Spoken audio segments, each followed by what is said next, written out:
Hello everyone, this is Dr. Malcolm. Before we begin, I want to quickly apologize for disappearing for a week. I've been really busy behind the scenes working on the channel and life got a bit chaotic, but I'm back now. And if you enjoy space, science, and realistic future scenarios, make sure to subscribe. Most people who watch these videos aren't actually subscribed, and it really helps the channel grow. Alright, today's question sounds like science fiction. What would actually happen if a human baby were born on Mars? Not raised there, not visiting, born there. Because if humanity ever becomes a multi-planet species, this is not just a hypothetical question, it's inevitable. One day a child will take its very first breath, not on Earth, but under a pale orange sky 225 million kilometers away. And that child would not grow up human in the way we understand it. Let's start before the birth. Even getting pregnant on Mars would already be extremely dangerous. Mars has only 38% of Earth's gravity. Your body evolved under 1G. Every organ, every fluid, every cell assumes Earth gravity. On Mars, blood redistributes differently, the heart weakens over time, muscles shrink, bones lose density. Now imagine pregnancy. During pregnancy, a mother's body must carefully regulate oxygen, blood pressure, hormones, and nutrients for the fetus. But on Mars, gravity is so weak that blood pools in the upper body. Astronauts on the ISS already experience facial swelling and vision problems after only months in microgravity. A fetus depends on stable circulation. If circulation changes, development changes. We don't actually know if a pregnancy could safely reach full term on Mars. In fact, mammal experiments in low gravity suggest embryos can develop abnormal organs, especially the heart and inner ear, which rely heavily on gravity to form correctly. So the very first Martian-born child might already be biologically different before even being born.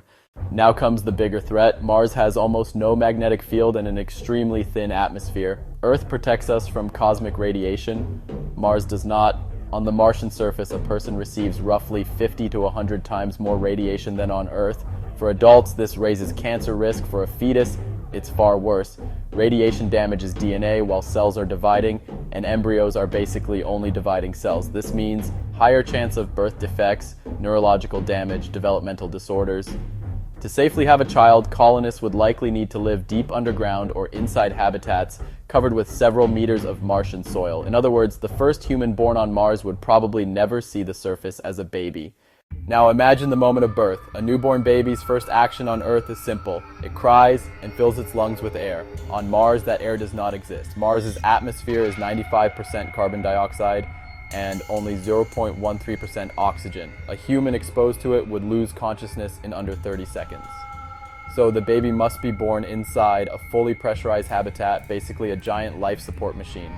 But even inside the habitat, gravity changes everything because gravity affects the lungs. On Earth, fluid drains from a newborn's lungs after birth. On Mars, with weaker gravity, this drainage may be incomplete. The baby could struggle to breathe even in normal oxygen. Doctors might need to artificially assist breathing much more often than with Earth babies. The first cry on Mars might not happen naturally. Here is the part most people don't expect. A human born on Mars may never be able to visit Earth, ever. Why? Because Earth is too heavy.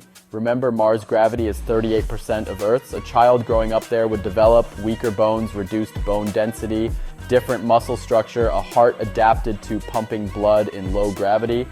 Returning to Earth would suddenly triple the effective body weight. The skeleton might not support it. The heart might fail trying to pump blood against stronger gravity. Standing up alone could be impossible. An Earth visit might literally crush their body. So the first Martian-born human would not just live on another planet, they would be biologically adapted to it. They wouldn't be an Earth human living on Mars, they would be a Martian human. Over years, the differences would become dramatic. In lower gravity, bones grow longer because they don't compress as much. That child would likely become taller and thinner than Earth humans. Muscles would be weaker but more energy efficient. Movement would look strange. Walking would resemble slow motion bouncing. Even balance would differ. Our inner ear uses gravity to orient us. A Martian-born person might feel dizzy on Earth permanently. Their entire perception of motion, weight, and effort would be alien to us. To them, Earth would feel like a crushing world where simply lifting your arm feels exhausting. Now imagine the psychological side. That child would grow up knowing Earth exists, a blue world full of oceans, rain, forests, animals, and open skies. But they could never safely go there. Earth would become what Mars is to us today, a distant, unreachable world. They would not look at Mars as a colony. they would see it as home, and humans on Earth as people from another planet. For the first time in history, humanity would split into two environments, and slowly, over generations, two forms of human. Not instantly, but evolution would begin.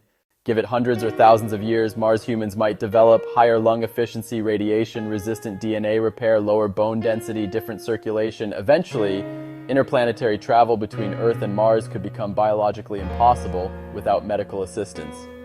We wouldn't just be a species that lives on two planets, we would become a species shaped by two planets. And the first baby born on Mars would be remembered the same way we remember the first human who walked on the moon. Not just a milestone in exploration, but the moment humanity stopped being confined to one world.